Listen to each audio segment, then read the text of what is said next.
Hello, hello, hello. Greetings and salutations.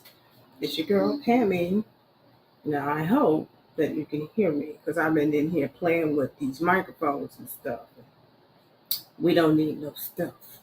Don't start none, won't be none, right? So, I'm gonna turn my volume up on TV real quick.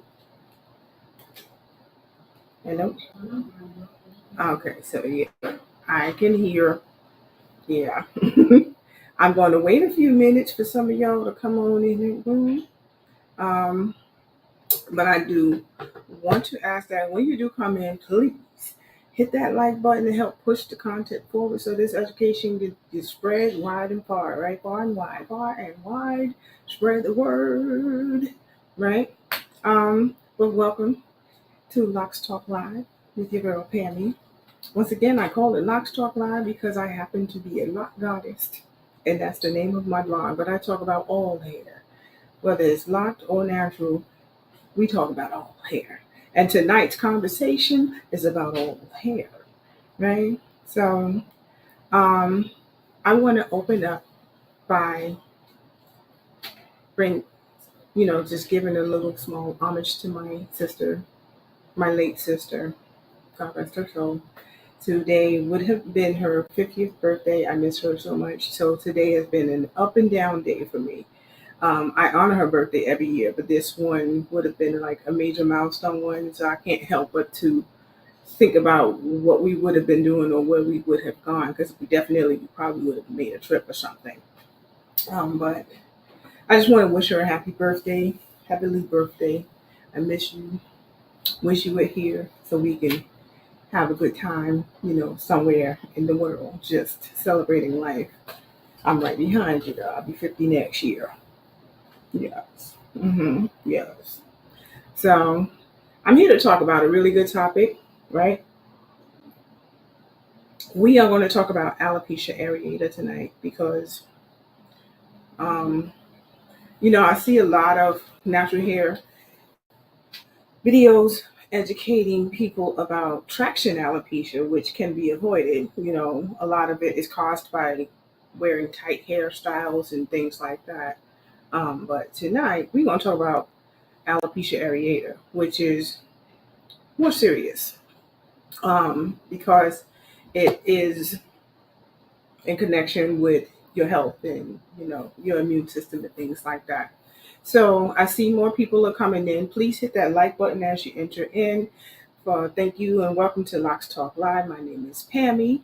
I am your hostess with the mostest. I'm a loctician and a loose natural hair care specialist, organic loose natural hair care specialist and provider, and lockologist. Lockologist simply means I study locks. Right? It's not a technical form. It's not a technical term or anything. It's anything in an ologist or ology is education, learning, studying, right? Loctician, generally, my skills, certified, trained. I start, maintain locks.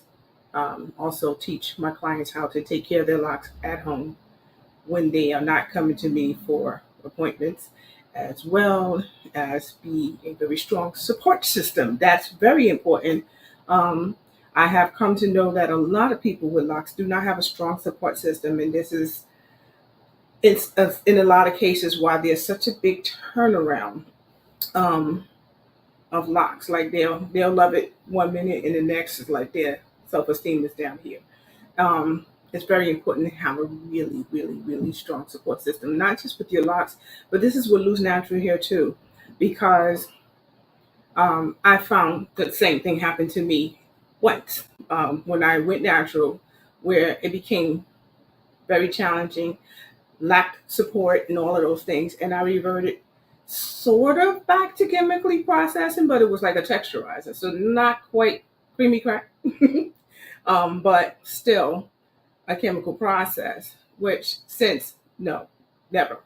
That was that. That was it. End of term. So support is very necessary. And in this conversation that I'm going to have tonight about alopecia areata, definitely just keep in mind support is very, very important to have, because that can really, really, really affect the person that's suffering from it. As a person who myself had suffered a severe case of alopecia areata, and thank goodness my hair grew back since, um, it was a very tough time. And when it happened to me, I was a child, I was little. So I'll tell you that story moving into this conversation. But say hello in the chat if you are here to listen to what we're going to talk about tonight. And I'm going to get right into it, right? So, again, welcome to Locs Talk Live with Pammie. I'm your girl, Pammie. Um, and we're going to talk about alopecia areata, right? Hit that like button if this is a topic that you've been wanting more information on, because we fixing to talk about it here tonight, right? If I don't speak too loudly, it's because with the air quality here, and it's been taking its toll on me. So I've been trying to, preserve air. you know, Who's this in the comment? Hi, Vanessa. How are you?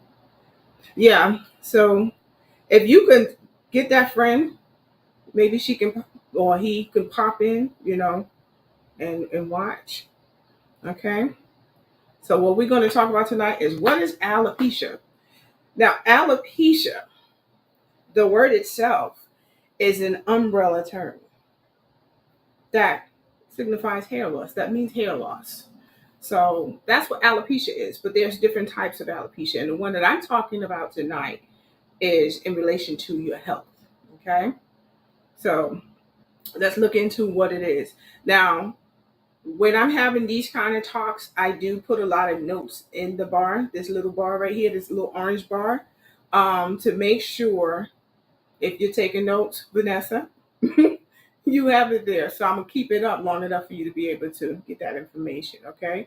So alopecia areata, or AA, is a medical form of hair loss caused by a compromised immune system that attacks the hair follicles.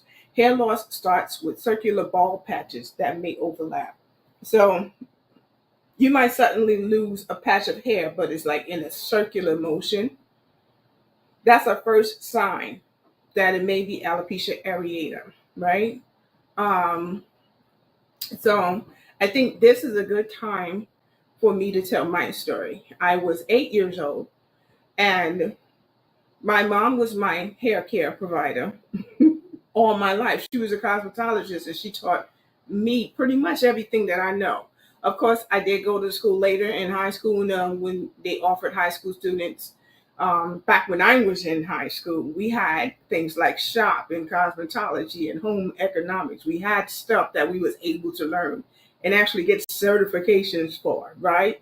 So cosmetology was one of the things that I took advantage of, and yeah. Anywho, getting back to it, I was 8 years old. My mom was washing my hair. And as she was rinsing my hair in little random spots, like circular, my hair literally was falling out all the way down to the skin. So it wasn't like it was breaking, it was like literally coming out of my scalp, leaving bare, bald skin. And it was coming out in large round patches. And my mother was like, what the hell is going on? She was panicking, like any parent would do. I had no idea what was going on. I just know she was, reacting a certain way, because she wouldn't tell me what was going on. And she certainly wasn't showing me that my hair was falling out in clumps. Long story short, too late. 85% of my hair had fallen out, like literally the entire center of my head. And then the whole perimeter was still there. So it made it a little easier for me to hide it when I went out in public, but the whole middle pretty much was gone. After going to the doctor, it turns out that I had an immune autoimmune condition that caused my hair to fall out of my head. Yeah, so my immune system was really bad, because I was very sick when I was a child. And my immune system had gotten so weak that my hair started to fall out, literally just out of my head. Um, it took 13 months to a year and a half for my hair to grow back. As my hair was growing in, my mother was trimming the perimeter hair that was still there to kind of like make it until it became even, and then it continued to grow out. If you haven't seen in my advertisement of this particular video, you'll see a picture of a little girl sitting at the table. She kind of crying. That's me. And that's around the time when my hair had started had grown back. And I had my first big public appearance without wearing a hat or some kind of a scarf. It was for my, I believe, my ninth birthday during the summertime. So when I initially lost my hair, I wasn't 8, I was 7, but almost 8. So yeah, it was for my ninth birthday in that picture. With all of that being said, going through that it was tougher on my mother than it was on me. I was a tomboy, so I was able to hide it by wearing baseball caps and stuff. She sent me to school with notes, so I was able to wear hats in school. But being a tomboy, I didn't really get it. And my mother, she did a good job hiding the bald spots, so a lot of people really couldn't see it, um, unless they was like all up in my business. Um, and if they did, it was never brought to my attention. But my mother worked diligently in treating my hair, with the medication that the doctor had given her to treat my scalp. I had to get um, counter cortisone shots in my scalp to help my hair grow back to see if it was going to grow back. Um, my mom was making all these different oils using castor oil and all of that stuff to just do everything she can. And she worked her butt off, but she grew my hair back. And as you say, it's back. So this topic is very near and dear to me because I've experienced it, and because I experienced it and lived through it. Um, I have an ability to be as supportive as I can and supporting people who's suffering from alopecia areata. Um, so let's move forward in understanding what causes it, and you know how to how to get it diagnosed and treated and things like that. If there's any questions that you have, please put them in the comments and let's talk about it. Okay. So severe stress may be a major factor of areata, alopecia areata as well, or AA.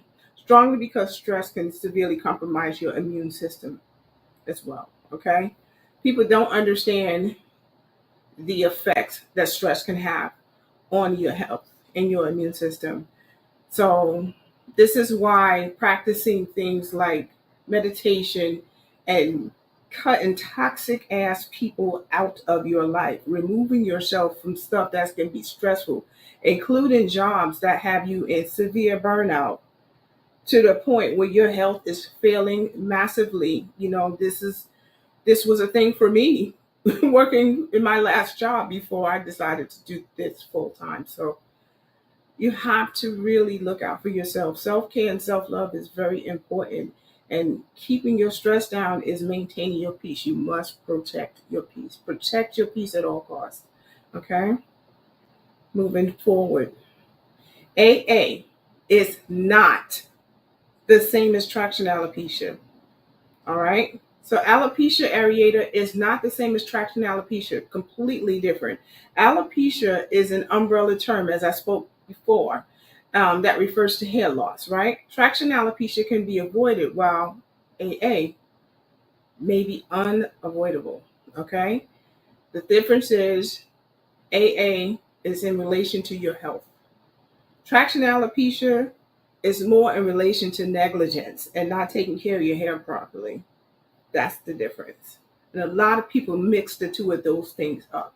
Just remember that alopecia is the umbrella term, and it can mean hair loss in any kind of way, including use of bad products or drug use or um, different things where your hair fall out. Okay, medications, like if you have to take medications, It may not be an illness that's going to cause you to lose your hair, but the medications that you need to take to treat the illness can also cause alopecia.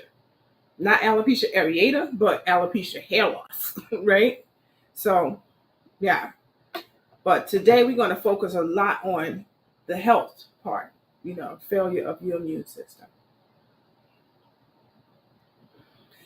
Okay.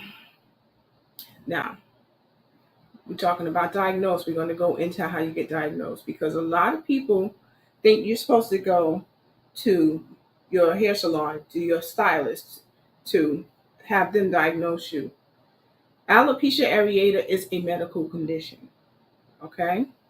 So it is extremely important to know that you must see a medical professional to be diagnosed with AA. Cosmetologists, locticians, stylists do not qualify to diagnose you with AA. We cannot diagnose you. Some of us have extensive training and knowledge of alopecia areata and can aid you with treatment under the direction of your doctor, but we cannot tell you. I've had people come to me with hair loss and things like that. And the first thing I always tell them to do, okay, first and foremost, I need you to go and see your doctor, have them do a test, and we're going to go over what they do to test you. And once you are diagnosed, I need a copy from your doctor saying, yes, this patient has this. Because what I will not do is treat a person for AA or help aid treatment for them and they don't have it because no. But we are not doctors. Okay, we may have license to do hair, but we are not doctors. Only a medical professional, your primary care physician or a board certified dermatologist can diagnose you with alopecia areata.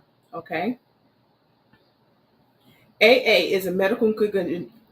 AA is a medical condition and should not be treated by a hair professional without a diagnosis or a prognosis from your doctor. Okay? Prognosis simply is a treatment plan. Okay? Most AA treatment is done under the direction of your medical doctor. So, generally, there are things that we as stylists, locticians, hair care providers can do, but this is only after the medical treatment that your doctor suggests or gives you in the prognosis after diagnosing you with alopecia areata, okay? Or in addition to those treatments. But it definitely has to be in conjunction with what your doctor says has to be done for you because there are different underlying causes why people suffer from alopecia areata. So you have to be very careful going to your hairstylist, loctician, and or hair care provider with getting treatment because what products or things that they may be using to help you might be causing additional harm depending on the cause of the reason why you might have alopecia areata. I have a comment here before I move forward. Hey, Donna Lee, welcome, welcome, welcome. We're talking about alopecia areata tonight, okay?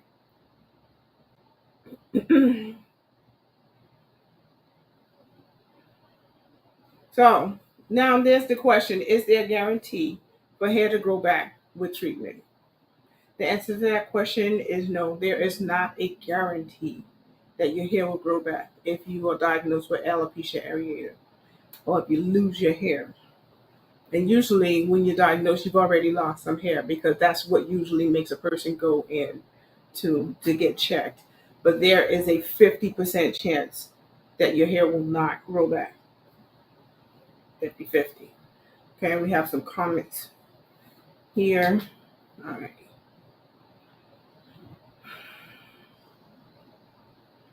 Now I'm answering a couple of questions that was asked as I was preparing for this. What doctor do I see to get an AA diagnosis? AA is alopecia areata for those of you who just came in.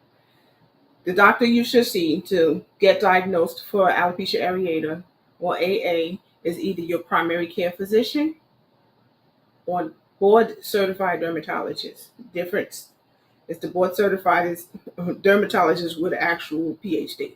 Okay, there are dermatologists that don't have a PhD, but board certified ones do have a PhD. That's the difference between the two. Okay,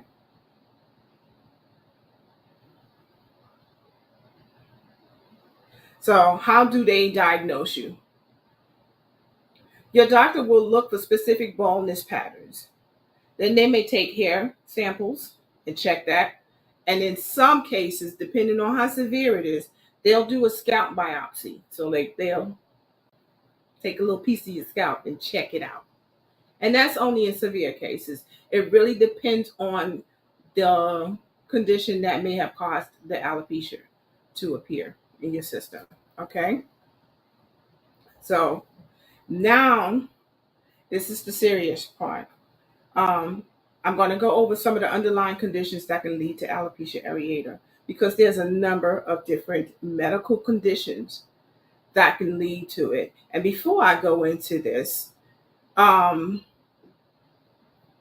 if you weren't here in the beginning when I was paying homage to my sister and wishing her a belated happy birthday, she would have been 50 today. Um, she had a chronic illness and she had an episode where she started losing hair. And it was only because of that she was able to find out she had the condition that she had eventually died from. But we're going to go into that, okay? So, the first condition on the top of the list, now this is from the research that I did, depression and anxiety. Mental health conditions that cause high levels of stress can compromise the immune system. So this is why depression and anxiety is one of the top reasons that can cause alopecia areata because the primary stressor is stress, right? So we all know that depression and anxiety causes tremendously high levels of stress, right? So though that's one of the conditions. Okay. The next one, vitiligo, the loss of skin pigmentation in blotches. That also is a condition that can cause alopecia areata. AA. Yes. Who knew? But yeah, that is another one. Next one. Lichen planus. It's an inflammatory condition of the skin and the mucous membrane. Okay. That also is a condition that can cause alopecia areata. So these are things that the doctor can find out in testing you for AA and be like, okay, well, you have this condition, and you be like, what? So a lot of people, they'll find out about conditions that they didn't even know they had because their scalp and their hair spoke to them and told them, right? The next condition, morphia, is a condition that causes hardening and discoloration of the skin. This is commonly seen in systemic sclerosis, okay? Again, these are all very different conditions, separate and different from one another, right? The next one, lichen sclerosis, it's atrophic. It causes white patches of skin, most common in girls who hasn't started menstruating yet or postmenopausal women. So this condition, which I started to think was one of the reasons why my hair was starting to feel thinner and less density, perhaps I have an appointment this month just to be sure because, you know, and I didn't make the appointment from this. I had already made an appointment because I have to stay up on top of that because when you're perimenopausal, just crap happens to you. And it's, but yeah, again, I'd rather go through puberty again.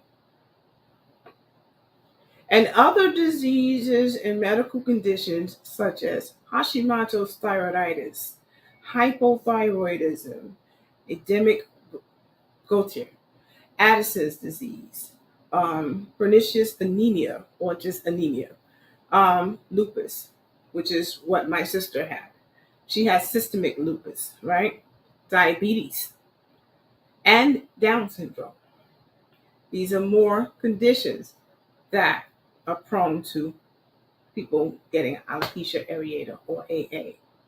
So AA can be caused by so many different things that are not related to one another, has nothing to do with the other.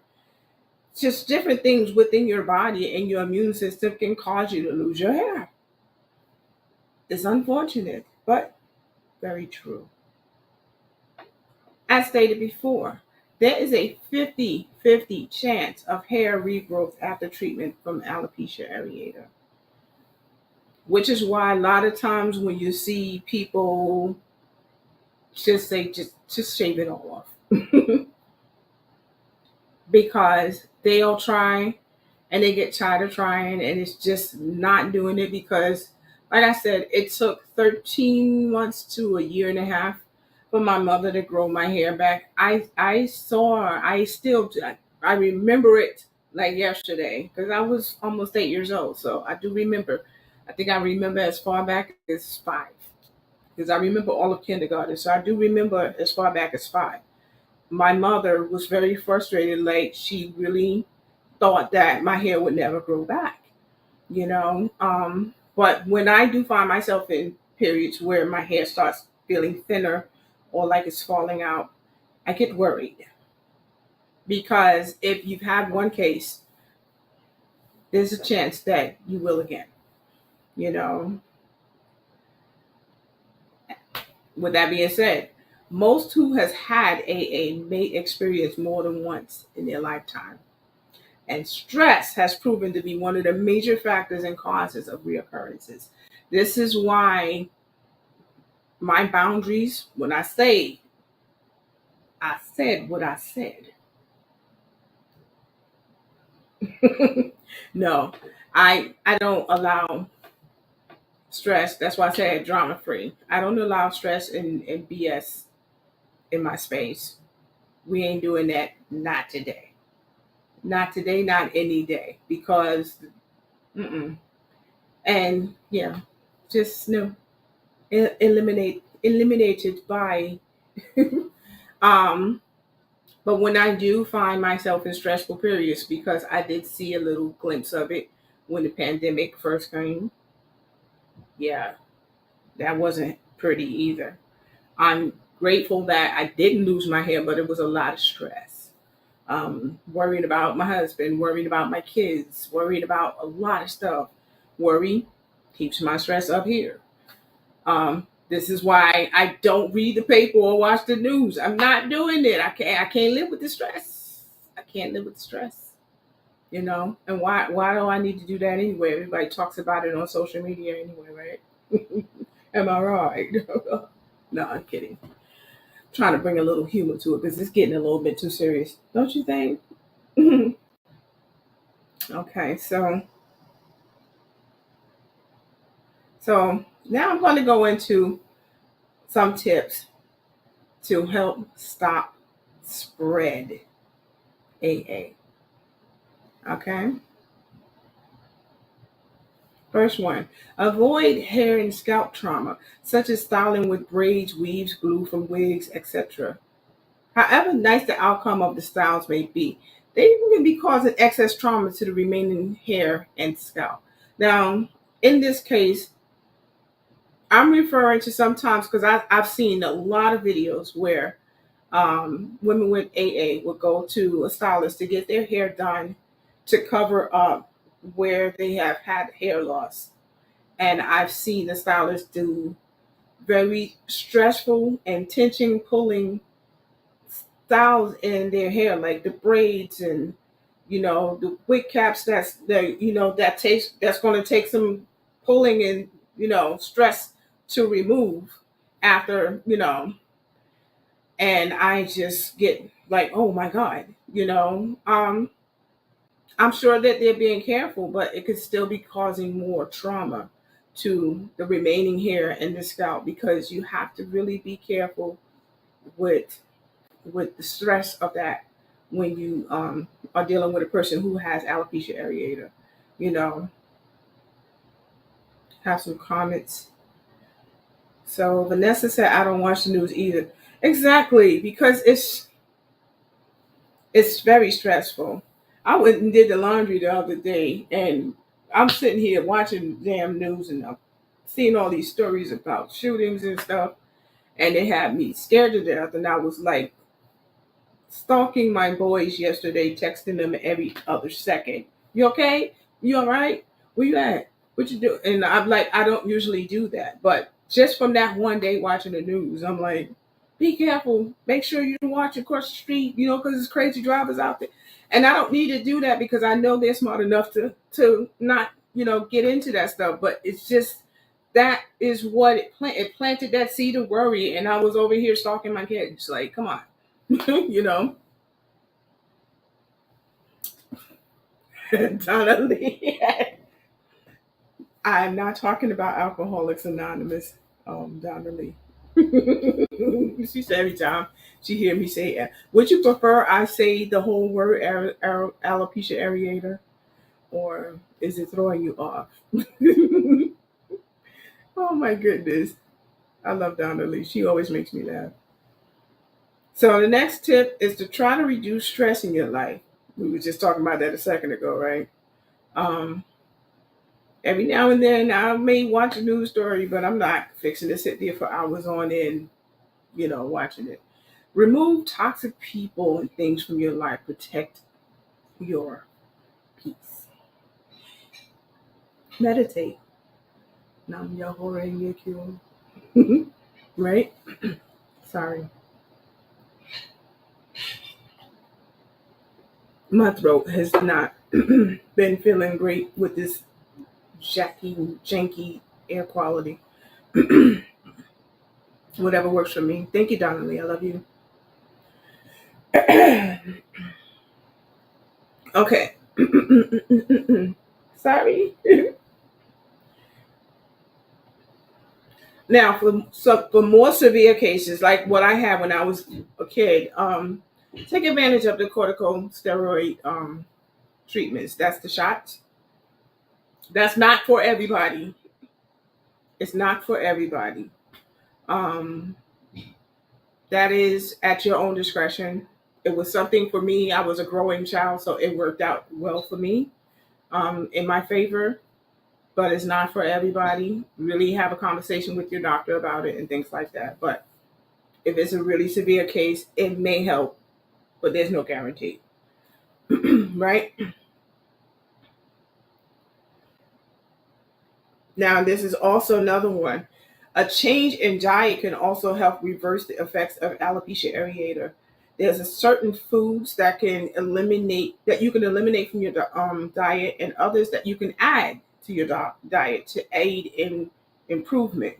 Run a search and find out what's best. But you can also visit dietitians. There are dietitians that specifically create meal and nutrition plans to help treat medical conditions. Like, they don't just talk about weight loss and all of that stuff, but they have actual dietitians that study different foods and stuff that can naturally help treat medical conditions. And alopecia areata is one of the fields that they work in. Another one is epilepsy, diabetes, of course, um, thyroids, Hashimoto's, thyroiditis. They have nutritionists, dietitians that work in that field also. So it's different. It depends on what your diagnosis is. Certain dietitians, they practice nutrition within those specific areas. So there is change of diet can make a massive difference with helping with treatment as well. So yeah, okay. Now here's the thing. If you notice something is off and you start to experience sudden hair loss and circular patterns and patches, here are the 3 steps to take immediately. Don't try to figure it out on your own. Don't go asking everybody else. The first and foremost thing you want to do is get checked out. Do not delay. Okay? Alopecia areata is something that develops very quickly once it starts. It develops like that. Okay? So as soon as you start seeing symptoms of it, go get checked. First thing you want to do, see your PCP, primary care physician, or a board certified dermatologist for a proper diagnosis. Okay, only a board certified diagnosis, board certified dermatologist can actually give you a diagnosis for alopecia areata. Now, again, there are two types of dermatitis. There's one that works in the esthetician field, and then there's the ones that work as medical doctors. And those are the ones that are board certified. Okay, board certified is board members are all doctors that certifies the dermatologist as a medical dermatologist. Okay, so that's the difference between the two. All right.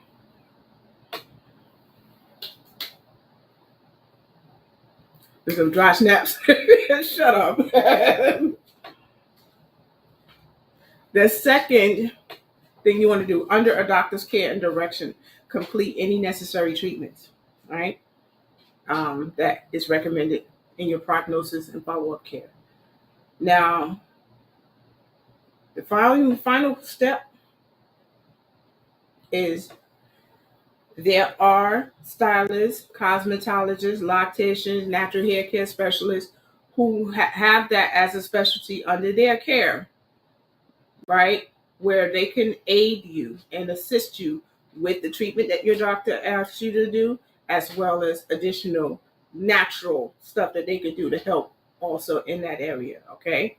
So seek assistance from your hair care provider with your treatment and care for your hair and scalp as you attempt to regrow healthy hair.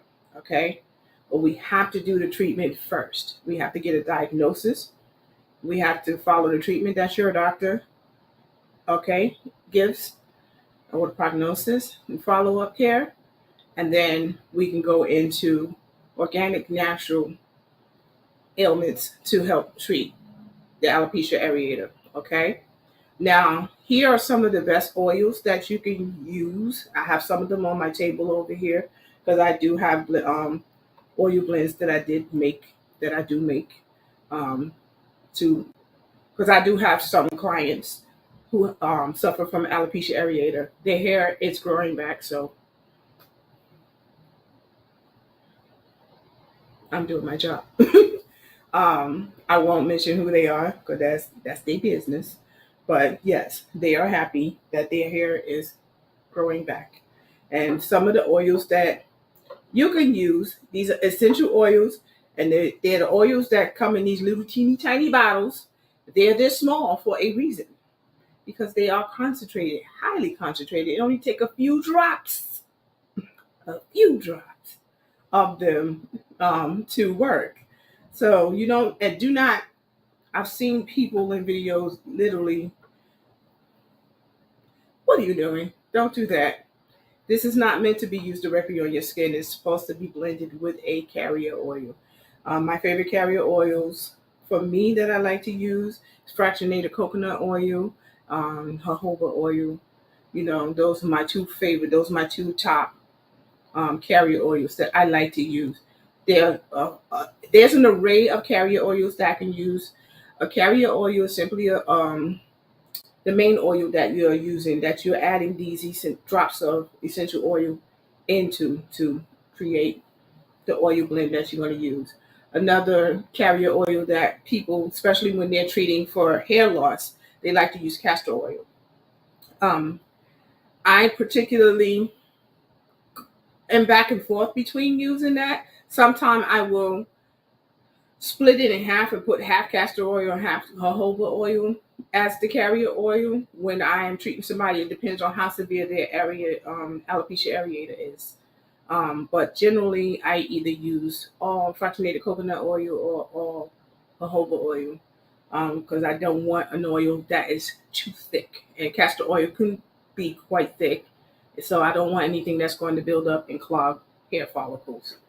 Okay, so I'm going to share some of the essential oils that I like to use. Vanessa, they're getting me vexed in those videos, like they're pouring syrup on pancakes. I'm saying, right? I'm saying.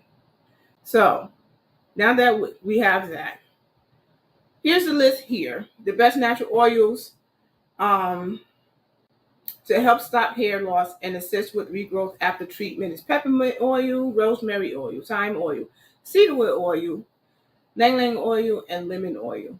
But there's a few more. I don't have Lang Lang oil or lemon oil on my table, but I do. I'm going to show you the ones that I do have on my table. And I'm going to also give you a ratio of how many drops of each of these oils you should add to 1 ounce of carrier oil. So if you have a bottle, a 1 ounce dropper bottle, so per 1 ounce, this is how many drops of that oil you should put into your carrier oil. So with tea tree oil, it's tea tree oil, right? So 12 drops of this can go into 1 ounce of carrier oil. That's tea tree oil. Peppermint oil. Per 1 ounce of carrier oil, 4 drops of peppermint oil. Lavender oil is also great for hair regrowth, right? Per 1 ounce, 12 ounces of lavender oil. 12 drops, okay? So what I mean by drop, see this top right here? It's like this because it comes out by the drop. It's not supposed to stream out. It's supposed to come out as a drop, okay? So 12 drops of lavender oil per 1 ounce of carrier oil. Another one that is great for hair growth is geranium oil. 6 drops of geranium oil per 1 ounce of carrier oil. Cedarwood oil. 6 drops of cedarwood oil per 1 ounce of carrier oil. Okay? And then there's rosemary oil. Right? With the rosemary oil, you can put 4 drops of rosemary oil per 1 ounce of carrier oil. Now you can make all as a separate oil for each one, or you can blend all of these together, and they actually smell delicious together. They really do. Um, but you can do a blend of all of them with that number of little drops. And I'll make sure you have a little funnel so that you catch them and they don't be all over the place. Don't be messy. Okay, you can get a whole oil kit from Amazon. It comes with the little bottle droppers and even comes with a few rollers. It's not hard to get. But those are great for hair regrowth. There's an array of essential oils that's great for hair regrowth, but these specific ones that I shared with you today are particularly great for regrowing hair after suffering alopecia areata. Now, there are other oils that you can use generally just for hair growth, but I specified these particular oils that you see listed here on the bar right here, right? And the ones that I just showed you that's on my table. They are specifically great to use for helping to regrow your hair after suffering from alopecia areata. It is to be used every other day. Just a couple of droplets full, like the little droplets. Put one, put it on your hand, spread it out, and massage it throughout your hair. And the second one, and do the same every other day until you start to see hair growing back. Once you see that, you spread it out by every 2 days. And as your hair continues to grow in, then that's how you do that, okay? But you're going to start out every other day. And this is after treatment, okay? I have 2 comments here. Donna Lee said, I need some cedarwood. Cedarwood, it smells so good. Cedarwood, I love cedarwood. It's really good. I don't know if there's many of you that's in here that follows me on my other social media platforms such as Instagram and stuff, but as I spoke before, and I've said this before, I'm perimenopausal, so I noticed that the density of my hair was decreased, especially in the back. Not anymore. I've been treating it, and it's full again, and thank God, because I was like, no, we come too far. We come too far for this. Not today. All right, let's go back to the manners. So let's talk about this part here. Alopecia areata affects so many and can really take a toll on one's self esteem. As I stated before when I told my story, I had low self esteem as a child because I was bullied a lot, but it wasn't really about the alopecia areata because, as I said, I was a tomboy, so I was able to cover it by my mom. She, the perimeter of my hair was still there, so she was able to pull it up and cover the area with a ponytail. And I had permission to wear hats and scarves and head wraps in school. Um, but I know what it feels to have your self esteem just stomped in the ground. And mine was like that because of bullying, which is why I don't tolerate bullying. I'm a big advocate against that. I don't like bullying. I don't like talking about people or bad mouthing people because they might be different from me. I don't like that. It's not something that I care for, um, which is why I don't participate. Even when other people around me are doing it, I'm like, yeah, it's not that deep. But you have to be careful about things like that. This is why I said a strong support system is absolutely necessary in these cases because it's difficult. Like I said, when I see those videos where people who are suffering from hair loss and you see somebody helping them, straighten it out by helping them shave it off, and then they turn the razor around and they start shaving their own hair off, that touches my heart every time, because that's major support. Like, you don't understand what you are doing for that person, what they are doing for that person when they do that. Like, some people be like, oh, hell no, not me. I would never do. Well, that's you. But some people, their level of empathy and compassion is so high that, certain things like that doesn't have a high significance. They know eventually their hair will grow back. But anything that they can do to help support that person through what they're going through, it's a big deal. Let me go to the comments over here. Vanessa, cedarwood is heavenly.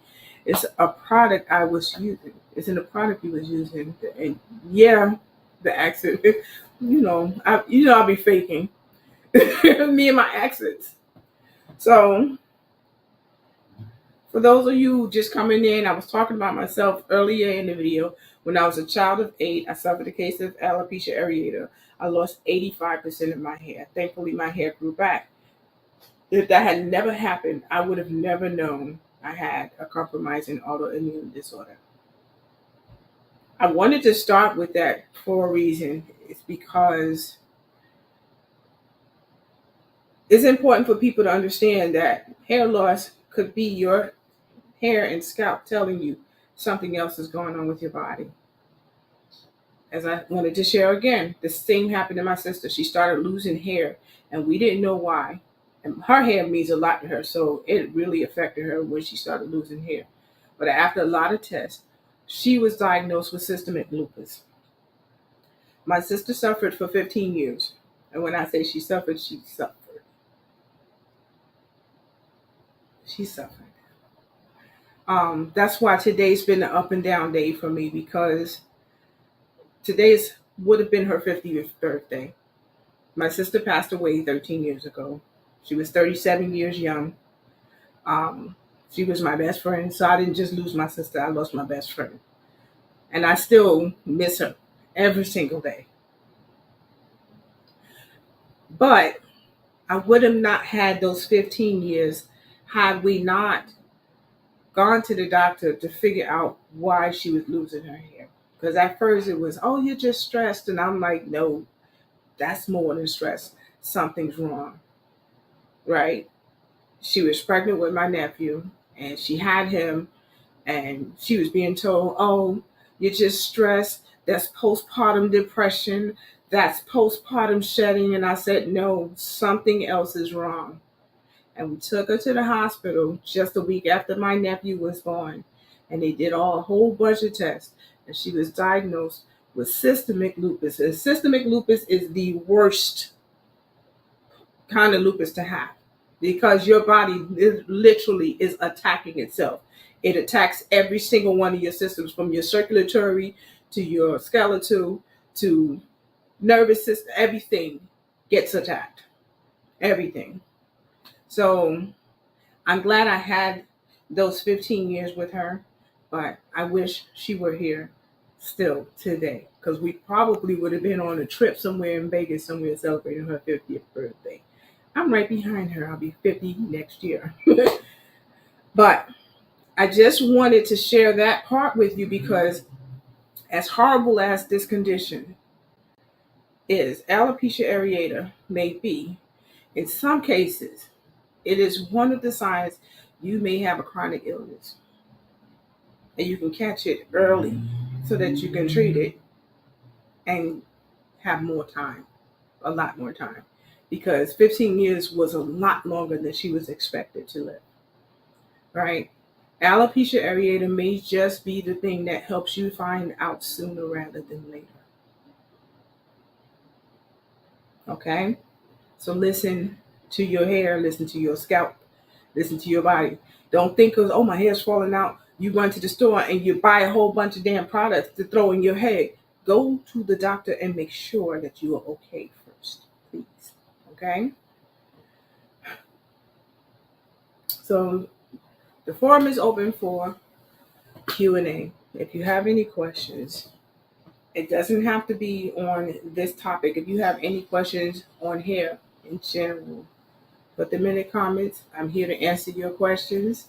Um, I apologize if I got a little emotional. Like I said, today's been a hard day for me. I've been up and down.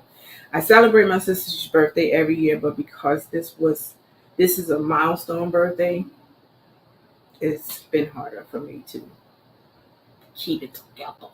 So if you have any questions, please put them in the comments. Any questions about hair, doesn't matter. I will assist with answers.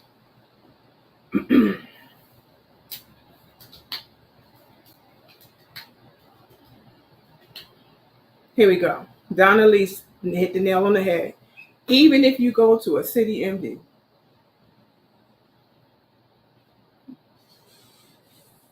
saying urgent care, anything, do not just sit and not do anything.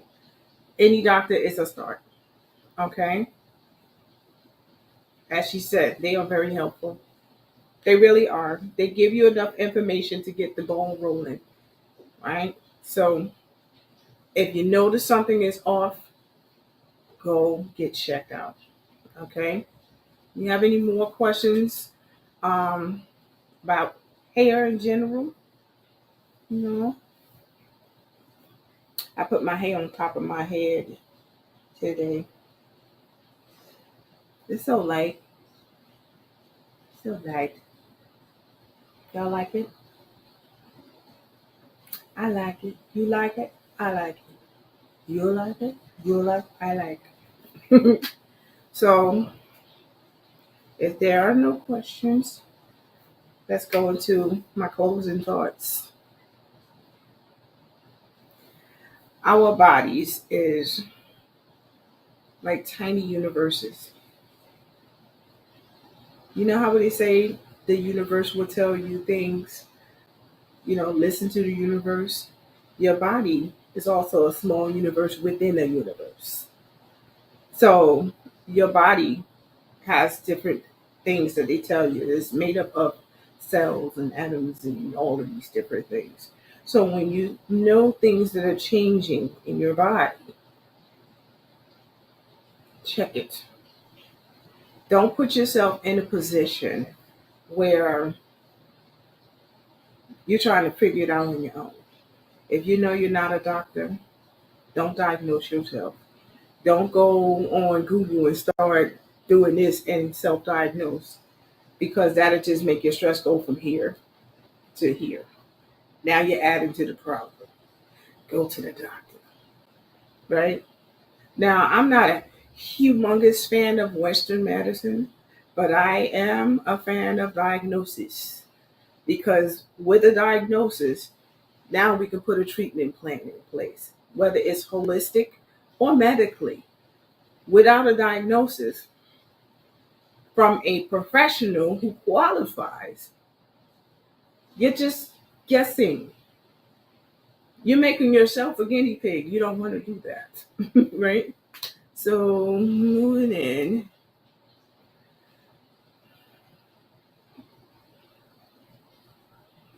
Donna Lee, you said my new growth is being disrespectful.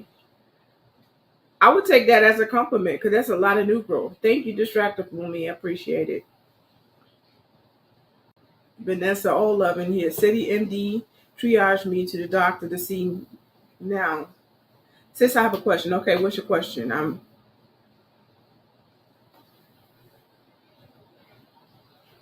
I'm heavy handed, so remind me how to apply oil. Okay, so with oil, a lot of people are very heavy handed because I'm not going to say in your case, but in a lot of cases, people are heavy handed with oil because they misconstrue oil being a moisturizer when it's actually an aid to moisturizing. It's a lubricant that helps seal in moisture, right? Um, but when you're oiling your hair, number one, you shouldn't be oiling your hair every day. You don't need to oil your hair every day. That builds up and gets too thick. Little bit goes a very long way. Now, with your hair, Vanessa, I know how your hair is. Generally, I would tell you to just put a quarter size amount in the center of your hand. Spread it on the hand palms and fingertips. Using only your fingertips, massage it into your scalp. Do it again to get more oil on your fingertips and continue to massage it until you get cover your whole scalp, and the rest of it just spread it and rake your fingers throughout your hair to get the moisture. You get the oil on the outer of your hair. With your hair, Vanessa, every like you if you oiled it today, wait 2 to 3 days before you oil it again. Okay. Now, if you need your scalp not to be dry, then use the aloe vera gel as I directed as much as you need to. If you want to do it every day, you can do it every day directly on your scalp. Okay. But the oil every 2 to 3 days. Okay. Vanessa laughing out loud before I come over, leaving grease spots on your couch. Shut up. She talked about from coming to America when Reggie's family was sitting on the couch.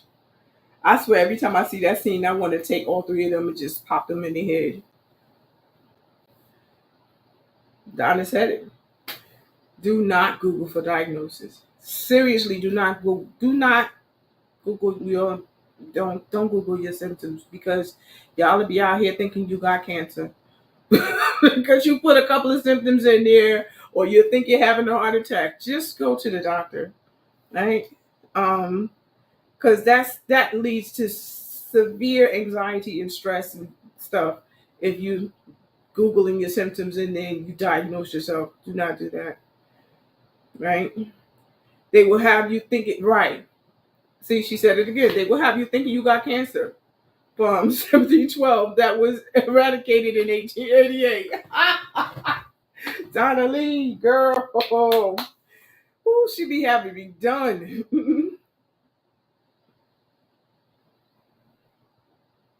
Distractible Me says, big facts. Having an honest conversation with a medical doctor is key. It's your right to also get resources from your doctor as well as if you still feel unsure to do your own research. Absolutely. Whatever information your doctor gives you, you take that. That is a foundation. That's an outline of information that you can research just to be sure that they ain't bullshitting you and giving you some crap. You know what I mean? Um, so definitely going to your doctor, that's a start. Like, I'm more about holistic healing and organic healing, but I still will go to my primary care physician to get my blood work and all of that stuff done because I don't know what's going on in my body. I don't know what to treat if I don't get a diagnosis. I know everything ain't right. Go to the doctor. Stop Googling it. We don't have, you ain't got no PhD. If you don't have a PhD, get off of Google and take your ass to the doctor. Please, okay? You're welcome, Vanessa.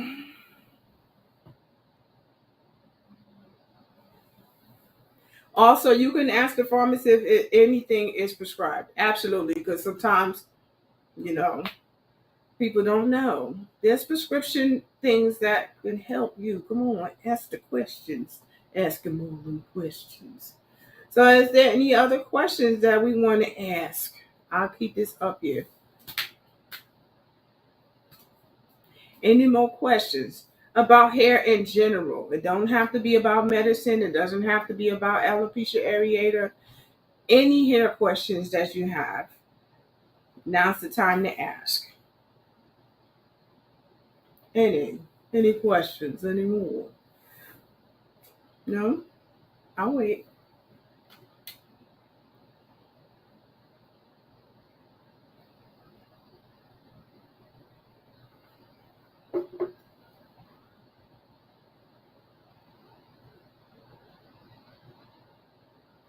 Yeah. Some doctors will give a generic or quick description. Yeah. Ask them to be more detailed. The distractible me said, and you can always get a second opinion, again, from a medical professional.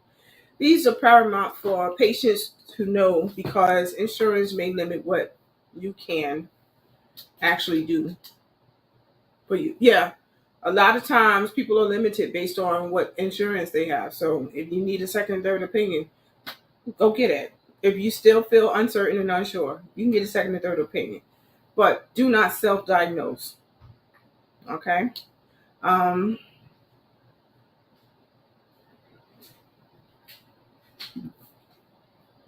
I'm silent and laughing because Vanessa said when I make mac and cheese, that helps with her hair growth.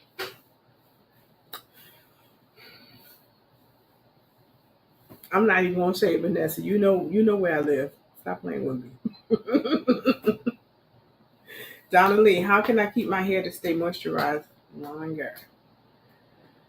Me, well, Donna Lee, you have a lot of really great head wraps. If you moisturize your hair like right before you put a head wrap on, that helps keep the moisture on longer because the satin, it holds moisture in. So if when you put your head wrap on during the day or even at night, because that's what I do at night, I moisturize my hair during the day, but at night before I go to bed, I do another moisture routine right before I put my bonnet on my head so that it stays a little moist for a little while longer. And then when I wake up in the morning, my hair feels much softer. So see if that works because it kind of gives like this greenhouse effect where you have the moisture there for a little longer period of time, but not so long that it could become a concerning situation, as you well know, where it's not dried properly. You know, I know you're just playing, Vanessa, but I'm ready to make you some when you come over here, girl. You know, I make a really good mac and cheese. You either love it or you don't. No, don't seal. You don't have to seal it with oil every day. If you seal it with oil every day, um, so Donnelly asked, so I shouldn't seal it with oil every day because that's what I does.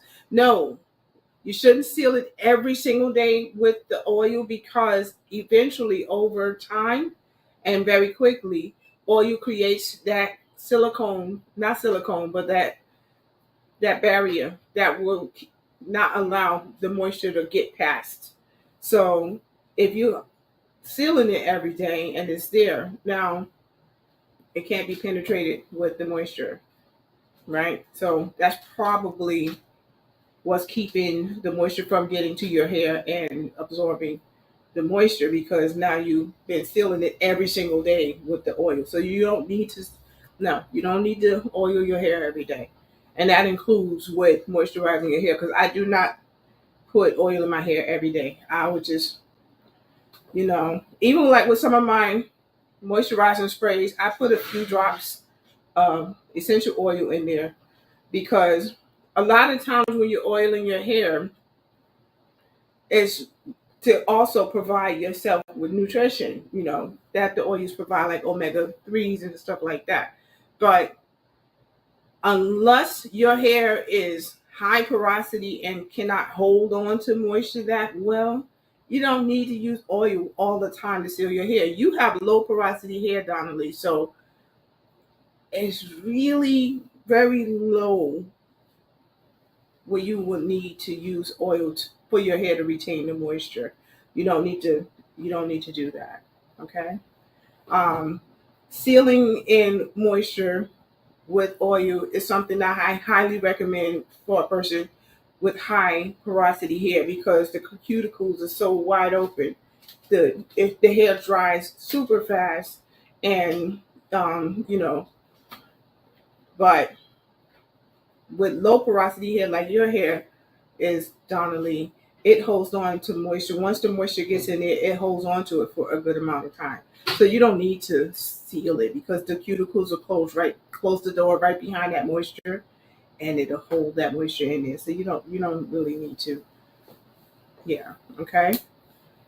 Distractible me says mac and cheese. My question is, can you steam your locks?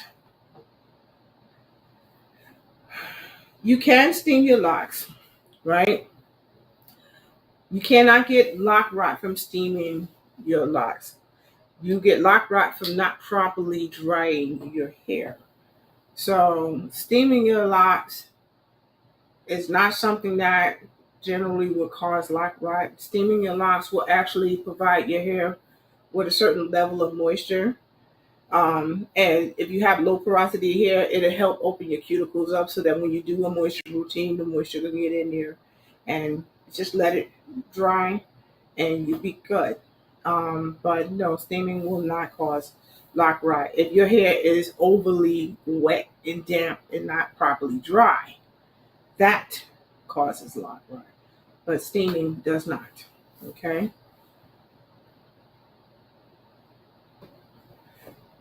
Okay. So, man, really? So, yeah, try to give yourself a thorough wash so that you can remove the oil that might be in your hair, and try to stick with just moisturizing and only oil in your hair every 2 to 3 days, right? Not too often because you don't want to create that barrier that's going to keep the moisture from getting into your hair. Okay.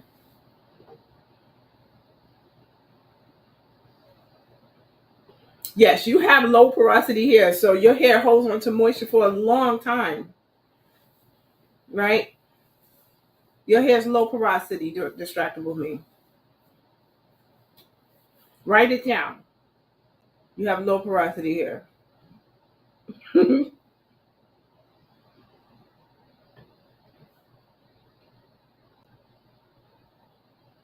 Yes, likely it is from all the sealing because if you seal it, now you have a barrier and the moisture can't get past the seal. And that's what happens. It's the same way when people say I oil my hair a lot all the time, and but my hair's so dry. My hair's so dry. It feels so brittle. It feels so dry. It's because they're putting too much oil. Don't it?